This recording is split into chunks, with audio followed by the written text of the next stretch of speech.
So what about the good things about your city? The good things about San Francisco. Well, first, I think it's probably America's most multicultural city. So it has a really large Asian population and a really large Latino population. So when you go to the city, it's really mixed. There's not one type of people that look like they're San Franciscans. So you get a nice variety of cultures and people, which is kind of nice.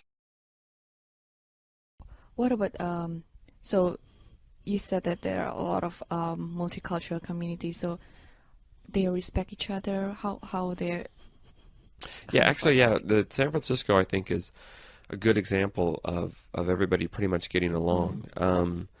So there really isn't any, I would say, divisions between the mm, cultures. I think there is in other cities, but San Francisco doesn't seem to have it. Um, I think it's just because everybody's so busy working mm. and because it's kind of an even balance that maybe that's one of the reasons why.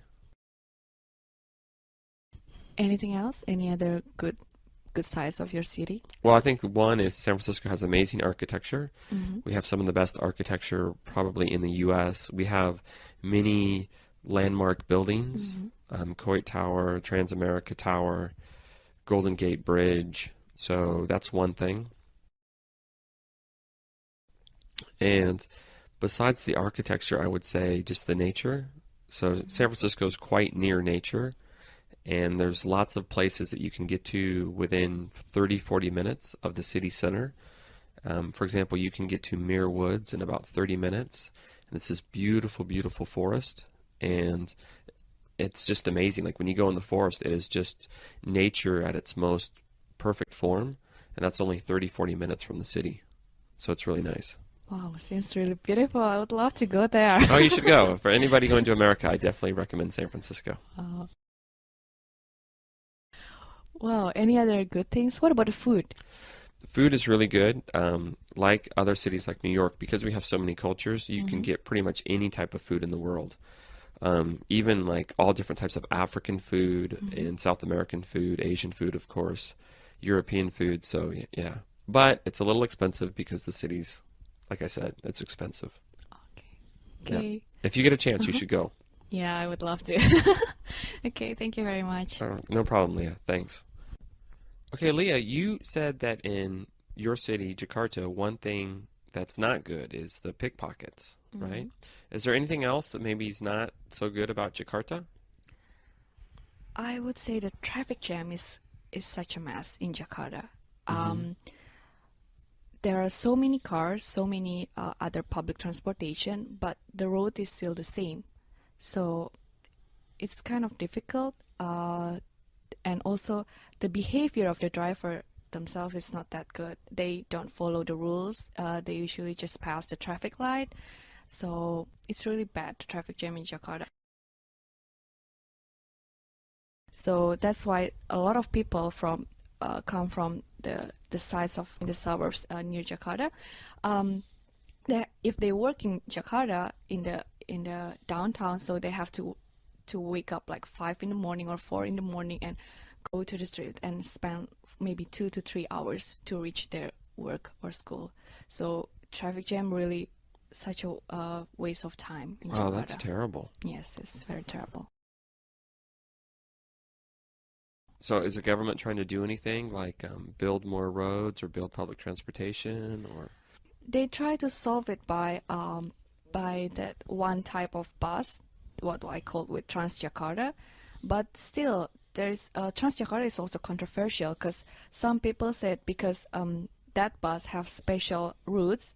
So for example, if you have 3 lines for the car, then one line is for that special bus. So the other have to go for the other two routes. So the street becomes narrower because of Transjakarta. But actually, the government tried to solve that problem by that kind of means. Wow. So Mhm. is there anything else that's a problem in your city? I would say the infrastructure is actually not good, which the river and the drainage system basically is not that good. We just built and built all the all the new buildings without thinking about the infrastructure. And we have so many rubbish in the river. That's why the water never flows, I guess. So yeah, we have a lot of rubbish, a lot of garbage in the river. The infrastructure is not good. That's why we have flood these days. We have annual floods these days, big floods in Jakarta every February. Oh, that's terrible. Yes. Anyway, thanks a lot, Leah. You're welcome. So, Leah, you're from Indonesia. What city are you from? I come from Jakarta, the capital city. Okay. Can you talk a little bit about Jakarta? Like, what are the best things about Jakarta? There are a few best things about Jakarta, I would say. First, maybe the shopping. We have a lot of department stores. They build new one every year, I guess, recently. And there is a wide range of department store. You can find a big one with expensive and luxurious good, but you can also find an average one or a smaller scale one with cheaper goods. Okay, so where do you prefer to shop? I prefer to do window shopping in a big department stores. Right. Because you can see a lot of very luxurious goods there. But for buying some things, I prefer to go to the average one. So besides the shopping, what else is really good in Jakarta? I would say the people is very friendly, and they are very interested in new cultures, in foreigners, in new things actually. So whenever a visitor or a traveler come to Jakarta, actually they will, if you ask something, they will try to their best to help you out if you have any problems. They're very friendly actually. Okay, oh, that's nice to know. So for people in Indonesia or in Jakarta, what's the best way to get around? Should you take a taxi? Should you rent a car? I would say it's better if you have a friend who guides you and use his own transportation. So you wouldn't recommend the bus? No, I would not recommend you the bus. Why not? It's we have a lot of quite a lot of pickpocket there. Oh, really? Yes. On the bus? On the bus. But we have a very new kind of bus. We call it Transjakarta.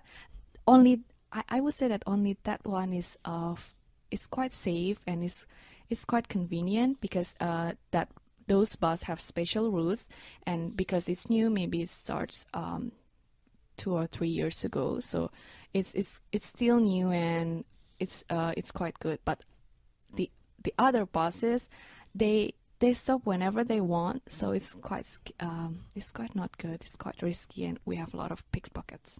Okay. Yeah. Anyway, well, that's good to know. Thanks a lot, Leah. Okay. I think food is such a great subject. It's such an interesting subject. I mean, food is something that everyone has to do. It's a life necessity. And actually, because of that, it can be a real hassle. Like, when you have to eat when you're hungry, but you really can't be bothered to make anything. You can't go and buy anything. You don't have the money to go and buy anything is the worst thing. But when you're not in that situation, food is great. I'm just sort of thinking over all the different types of food I've eaten throughout my life, and the sort of real spread range of food throughout different countries. I mean, I come from England, where I wouldn't say England really had a very specific cuisine of its own. I think, very nice English restaurant food is probably more like French restaurant food. The only sort of staple things that everyone knows come from England are obviously fish and chips, which actually normal English people don't eat that much of. I probably eat fish and chips 3 times a year. Maybe if I lived a bit further north, I'd eat it once a week. But that is known as a sort of #1 English dish. Although that's really junk food. And I think a good roast with gravy, Yorkshire puddings, baked potatoes. I see that as proper English food. But just thinking now, living in Japan, the difference between the food in England and the food in Japan, and then I've been brought up very much on like Chinese food as well. My mum always cooked a lot of Chinese food, and in England, of course, the number one favourite food is Indian curry. And all these different foods are so different from each other. Just flavours, what you use. I mean, the cooking here, it's really depressing when it gets to about 7 o'clock in the evening here, because I go down in the guest house I'm living in and I walk into the kitchen area, and just the whole area smells amazing from where all the Japanese residents are cooking their normal Japanese meals, which are totally normal to them, but to a foreigner they seem like these amazingly elaborate meals, where I'm sure like roast beef and Yorkshire pudding would seem the same to a Japanese person. But it's a pity really that sort of countries aren't more sort of aware of sharing their foods with each other.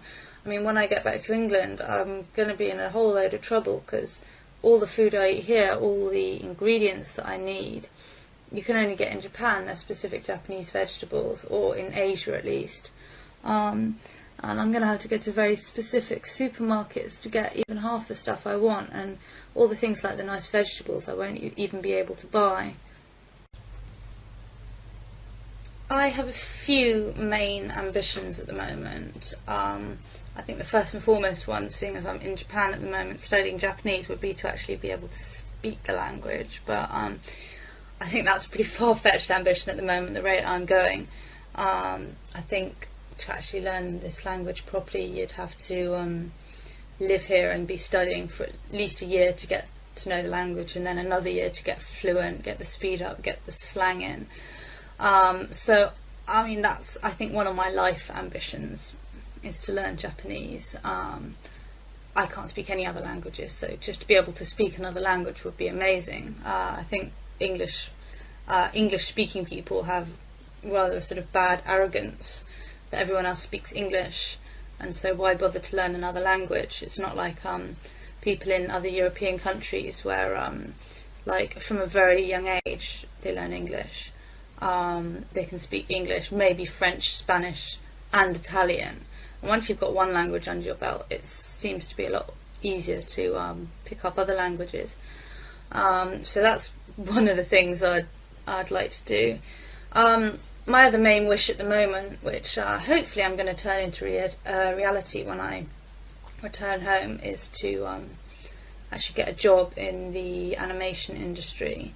I did my degree in that, and it's been something that I've been waiting to actually get to the job stage for so long now. Before I came to Japan, I was working, but in a graphic design job, which is not what I'm actually wanting to do. So I think my number one wish at the moment, apart from the Japanese, is to actually be there in the industry that I want to be working in, working the way I want to work, doing what I do for fun as a job. That's my sort of number one ambition. I mean, obviously making money is nice, but I think the most important thing in a job is, money shouldn't be the first thing. You should really enjoy what you're doing. I've always said I never want to work in an office where you have to wear a suit, where you have to be constricted and constrained. I want to have my offices the work environments I've seen so far through friends and what I've worked in myself is pretty similar to how I think it should be. A group of more friends than colleagues working together on something they're passionate about. I think that has to be my main aim in life. I am totally English, but I spent my whole life basically living in other countries. Well, that is, my parents have spent most of my life living in other countries. I've actually been at school in England for quite a while of it. Living away from your own country is great. I guess it's really good when you're young. you get to see different countries. I started off in Africa, in Nigeria. I was actually born in England, but I went there 15 days after I was born. So my first plane flight was 15 days old. And I can't really remember obviously much of that. But then we went to Holland for 9 years, which was great. And it's, I'm very lucky to have grown up in a different culture, although very embarrassingly I can't speak the language because I always went to an English school. But it's kind of difficult because wherever you go, you make friends, you get close to people, and then suddenly you have to move house, go on to somewhere else. And I found this to be the sort of hardest thing.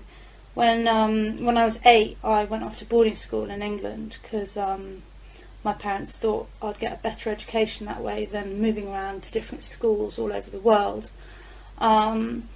And this was, it was good, it was fun, but something I always really envied was the way that all the other kids at school, their school friends were just their friends in term time, but their real friends were friends that, they'd known since they were little, since since they'd been born, or, their early school friends, and they still knew them. And, even when I was 18 years old, still my friends from school had their real friends at home who they'd known all their lives.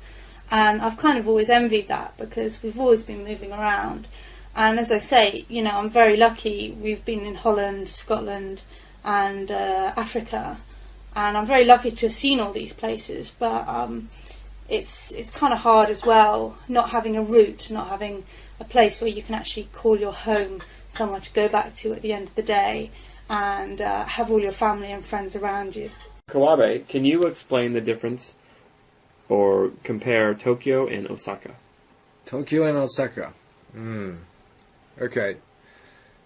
I think that Tokyo is like New York City, and Osaka is like where? It's like, I guess it's like, okay, let's say, Little Irish city. Little Irish city? I'm just imagining. Maybe this is a wrong example, but people are so friendly. This is what I want to say, and the relationship in Osaka between people are so close. Very, very closer than Tokyo's one. And people are so friendly. For example, when you buy something at the shop, wherever it is, someone's going to talk to you. Hey, where are you from? What you want to buy? And this is better than this. You better take this one. That's nice. Yeah, in Tokyo, nobody will tell you, this kind of thing at the shop. It's a weird thing in this big city.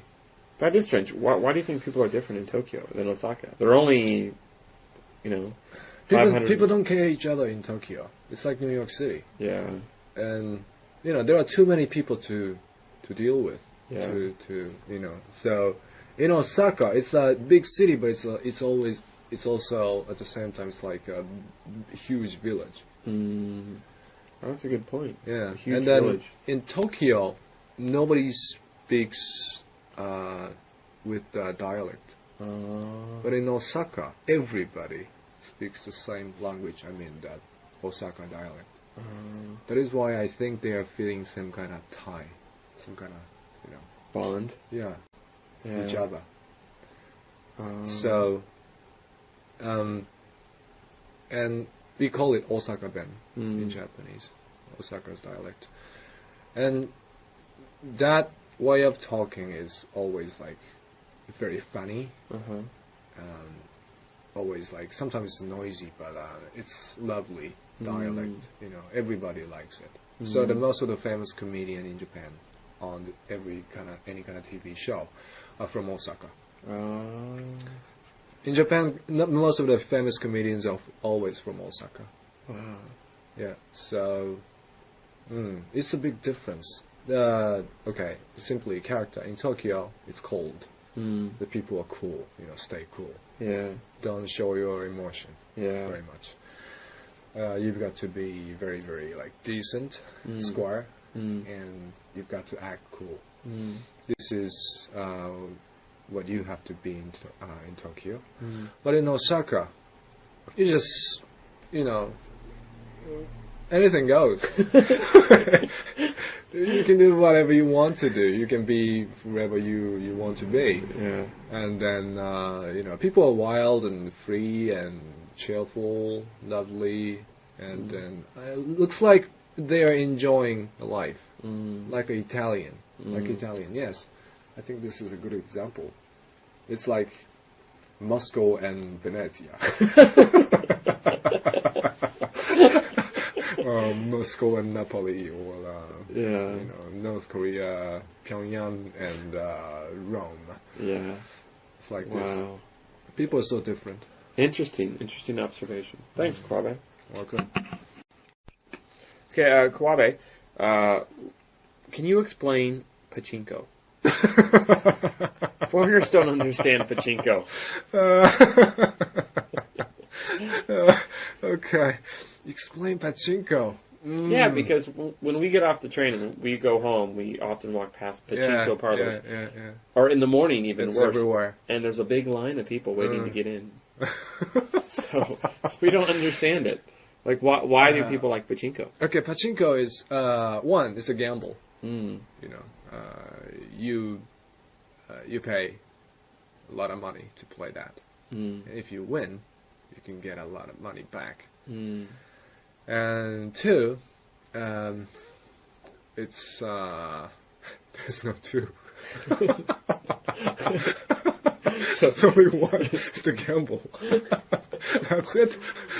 Well, how do you win money? Like, you take the ball and you put it in the slot and it trickles down? Yeah. There is a slot. You put your money, bill, into it.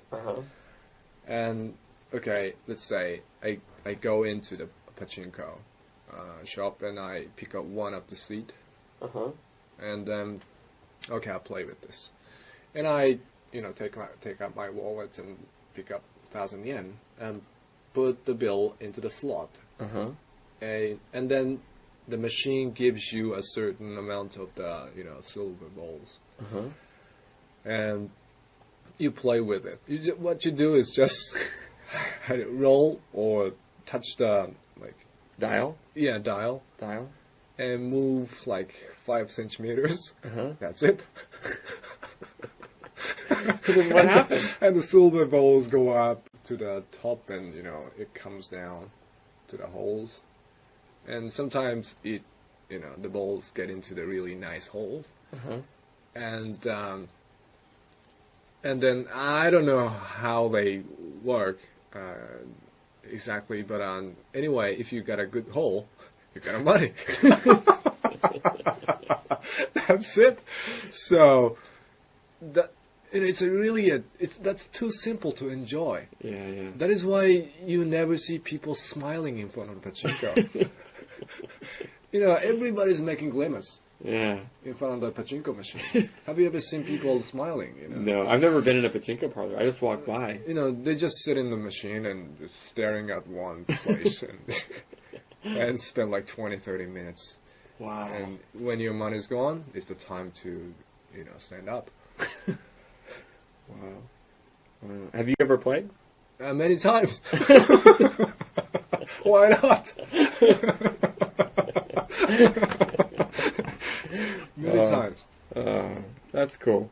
Well, thanks, Kawabe. You're welcome. My bedroom is very messy at the moment. I'm not too happy with it. I'm just looking around and trying to work myself up to actually cleaning it. But I don't like cleaning my bedroom. Sometimes I like it when I tidy things up and I find things that I've forgotten that I had in the first place. That's quite nice, especially when you find maybe money or, I don't know, a voucher or something. That happened to me once, that I found a voucher for a bookshop that a friend of mine had given me months before, but I'd completely forgotten that I had it. So that was a nice surprise. But generally it's not a good thing, is it, to clean your bedroom? at the moment, just looking around, there are so many things that I need to tidy up. I've got lots of books everywhere, in piles, in neat piles, but maybe too many piles all over the floor, I think. Then I've got lots of newspapers and CDs out of their covers, of course, because that would be too neat. Tapes. What else? I think the worst thing for me is all the paper that I tend to accumulate. Notebooks and printouts from work and lesson plans and ideas I have for other lessons, so that before I know it, there's a little paper mountain on my floor. So usually I have one paper mountain, and that's not so bad, but at the moment I have 3. That's not good at all. The thing with a paper mountain is it can take you absolutely hours to get through it before you can sort it into one category or another, and I hate throwing things away. I think that's my problem. I'm a real pack rat, I think people call them, or a hoarder. I tend to hoard things. So hoarding means keeping things even though they're not really useful anymore. So I'm a definite hoarder. I also have loads of photographs and boxes and, oh my god, way too many things. I think maybe I better start cleaning. Now, Vivian, do you mind me asking how old you are? I was 80 years old on November 3rd, 2004. Wow, 80. What does it feel like to be 80? It's a little inconvenient because my mind didn't turn 80, but my body did. And I find that sometimes my mind follows my body too. And it's hard to be as quick as I used to be. And I always want to do more now than I'm able to do. I can't do what I used to do when I was younger. Oh, that's disappointing and probably a little frustrating. Very frustrating, especially when you have been active all of your life and all of a sudden things have slowed down to where you can't do all those running around, flying around tasks that you used to be able to do in a morning. Sometimes it takes me 2 days to get everything accomplished. Well, those are definite disadvantages to getting older. Are there any advantages? Can you give us some hope? Yes, there is hope. You have reached an age where you understand where you have been. I'm very fortunate that I lived in the 1900s. I was born in 1924. I saw the airplane invented. I saw the beginning of penicillin. I saw the medication for polio, which stopped it in its tracks. I saw so many things. World War II, I was married in World War II, and my husband went overseas for 2 years during that time.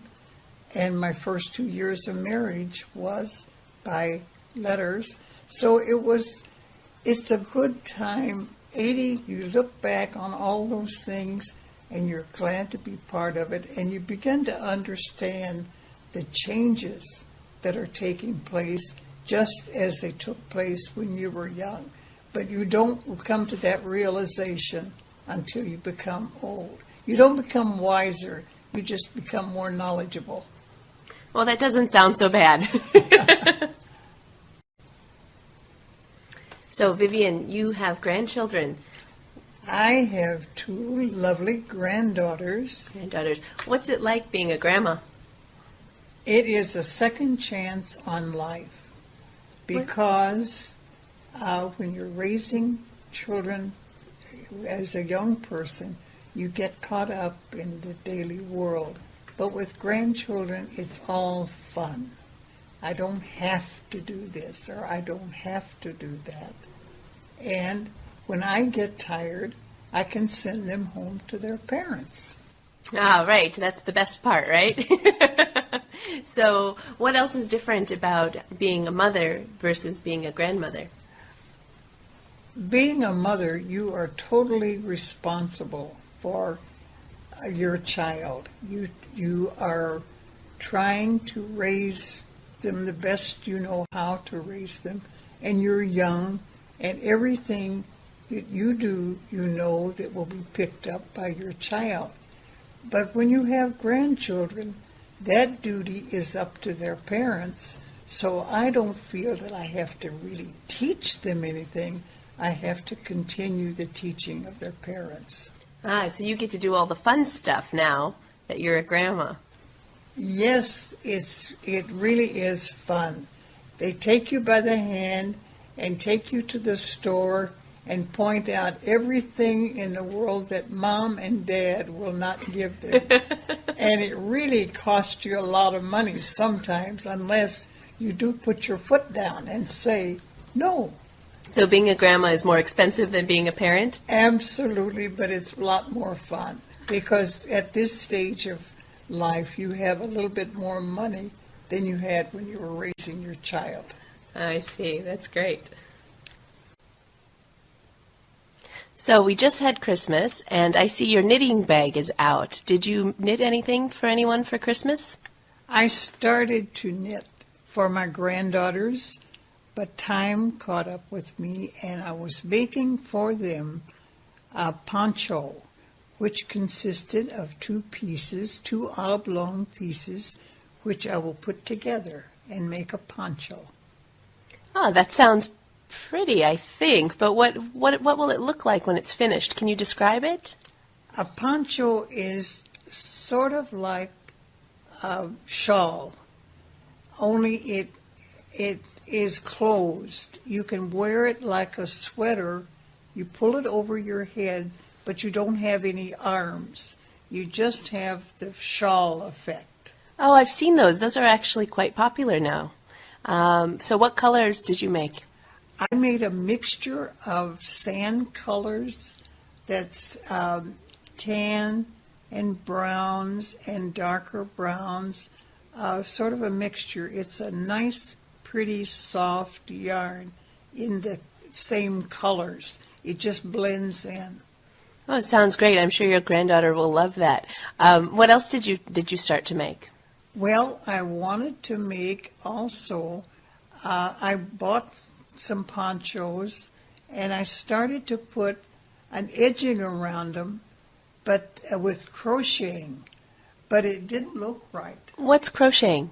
Crocheting is another needle, single needle, that you stick into the wool and use a thread and you pull it through, and you can make decoration on anything that you have knitted, only you use a different needle and a different method of decoration. But it didn't look right, so I pulled it all out, and it was fun trying out those things.